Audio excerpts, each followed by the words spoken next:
गंगा गंगा जी एक देव नदी हैं। वे मनुष्य मात्र के कल्याण के लिए धरती पर आई। धरती पर उनका अवतरण ज्येष्ठ शुक्ल पक्ष की दशमी को हुआ था। इन्हें कौन लाया और धरती पर लाने का उद्देश्य क्या था, तो आइए जानते हैं देव नदी गंगा धरती पर कैसे आई। प्राचीन समय की बात है। अयोध्या के सूर्यवंश में भगवान श्री राम के एक पूर्वज थे, महाराज सगर। महाराज सगर चक्रवर्ती सम्राट थे। उनकी केकसी और सुमत नाम की 2 रानियां थी। केसनी के पुत्र का नाम असमंजस था और सुमत के 60,000 पुत्र थे। असमंजस के पुत्र का नाम अंशुमान था। राजा सगर के सभी पुत्र अत्यंत उद्दंड और दुष्ट प्रकृति के थे, परंतु पौत्र अंशुमान धार्मिक और देव गुरु पूजक था।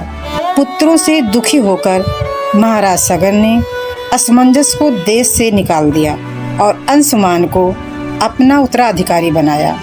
एक बार महाराज सगर ने अश्वमेध यज्ञ का अनुष्ठान किया और उसके लिए घोड़ा छोड़ा। इंद्र ने अश्वमेध यज्ञ के उस घोड़े को चुराकर पाताल में ले जाकर कपिल मुनि के आश्रम में बांध दिया, परंतु ध्यान अवस्था में मुनि इस बात को जान न सके। सगर के 60,000 पुत्रों ने पृथ्वी का कोना कोना छान मारा, परंतु वे घोड़े को न पा सके और वे अंत में पृथ्वी से पाताल तक का मार्ग खोद डाला और कपिल मुनि के आश्रम में जा पहुँचे। वहाँ घोड़ा बंधा हो देखकर वे क्रोधित हो शस्त्र उठाकर कपिल मुनि को मारने दौड़े। तपस्या में बाधा पड़ने पर मुनि ने अपनी आंखें खोली।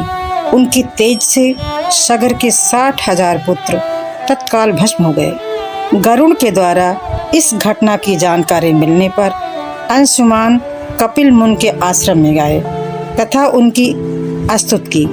कपिल मुनि उनके विनय से प्रसन्न होकर बोले, अंशुमान, घोड़ा ले जाओ और अपने पितामह का यज्ञ पूरा कराओ। ये सगर पुत्र उद्दंड, अहंकारी और अधार्मिक थे। इनकी मुक्ति तभी हो सकती है जब गंगा से इनकी राख का स्पर्श हो। अंशुमान ने घोड़ा ले जाकर अपने पितामह महाराज सगर का यज्ञ पूरा कराया। महाराज सगर के बाद अंशुमान राजा बने, परंतु उन्हें अपने चाचाओं के मुक्ति की चिंता बनी रही। कुछ समय बाद अपने पुत्र दिलीप को राज्य का कार्यभार सौंपकर वे वन में चले गए तथा गंगा जी को स्वर्ग से पृथ्वी पर लाने के लिए तपस्या करने लगे और तपस्या में ही उनका शरीरांत हो गया। महाराज दिलीप ने भी अपने पुत्र भगीरथ को राजभार देकर स्वयं पिता के मार्ग का अनुसरण किया। उनका भी तपस्या में ही शरीरांत हुआ, परंतु वे भी गंगा जी को पृथ्वी पर न ला सके। महाराज दिलीप के बाद भगीरथ ने ब्रह्मा जी की घोर तपस्या की। अंत में 3 पीढ़ियों की इस तपस्या से प्रसन्न हो पितामह ब्रह्मा ने भगीरथ को दर्शन देकर वर मांगने को कहा। भगीरथ ने कहा, हे पितामह, मेरे 60,000 पूर्वज कपिल मुनि के शाप से भस्म हो गए हैं। उनकी मुक्ति के लिए आप गंगा जी को पृथ्वी पर भेजने की कृपा करें। ब्रह्मा जी ने कहा, मैं गंगा जी को पृथ्वी लोक पर भेज तो अवश्य दूंगा, परंतु उनकी वेग को कौन रोकेगा।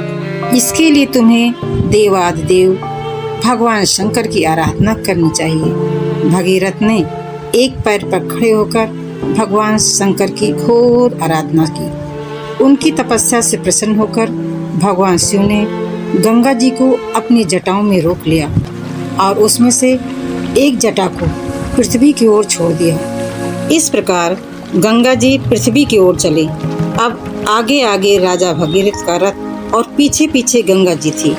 मार्ग में जाह्नवी ऋषि का आश्रम पड़ा। गंगा जी उनके कमंडल, दंड आज सब कुछ बहाते हुए चली। यह देखकर ऋषि ने उन्हें पी लिया। कुछ दूर जाने पर भगीरथ ने पीछे मुड़कर देखा तो गंगा जी को न देखकर वे ऋषि के आश्रम पर आकर उनकी वंदना करने लगे। प्रसन्न हो ऋषि ने अपनी पुत्री बनाकर गंगा जी को दाहिने कान से निकाल दिया। इसलिए देवी गंगा जाह्नवी नाम से भी जानी जाती हैं। भगीरथ की तपस्या से अवतरित होने के कारण उन्हें भगीरथी भी कहा जाता है। इसके बाद भगीरथी गंगा जी मार्ग को हरा भरा शस्य श्यामल करते हुए कपिल मुनि के आश्रम में पहुँची, जहाँ महाराज भगीरथ के 60,000 पूर्वज भस्म की ढेरी बने पड़े थे। गंगा जल के स्पर्श मात्र से वे सभी दिव्य रूप धारी हो गए और देवलोक को चले गए। हे पतित पावनी मात गंगे, देवताओं और राक्षसों से वंदित आपके दिव्य चरण कमलों में मैं नमस्कार करती हूँ, जो मनुष्यों को नित्य ही उनके भावानुसार भुक्त और मुक्त प्रदान करते हैं। हर हर गंगे।